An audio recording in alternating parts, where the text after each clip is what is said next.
them available to the communities that need them. Ladies and gentlemen, please join me in welcoming Dr. Hardy Damawe, Program Manager for National Family Planning of the Department of Health.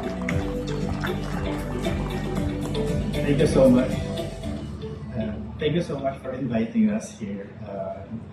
I actually didn't expect to be speaking in front of all of you, so I didn't prepare anything.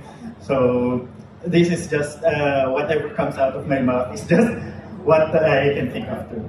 So actually, DOH is always here to support initiatives such as this. And why do we? The question here now is, you've probably heard of this, that the total fertility rate of the Philippines is already below replacement. No? So we are already at 1.7 total fertility rate. But why do we keep investing in family planning? Because family planning is no longer a means to control the population. However, it is a means, a health intervention aimed in reducing maternal mortality, adolescent birth rate. No?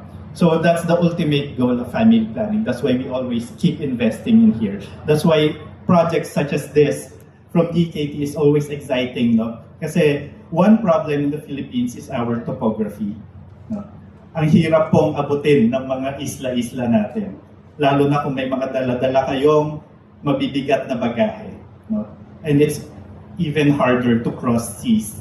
That's why this project is very exciting, and the DOH highly supports this one. So thank you so much for this initiative, and the DOH will always support this one as well. No?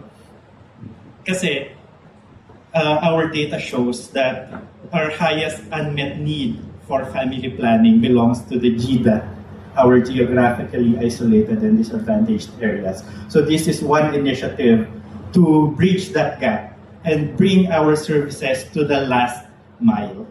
So ayun po. From the DOH, thank you so much for inviting us, and we support this project. Thank you so much.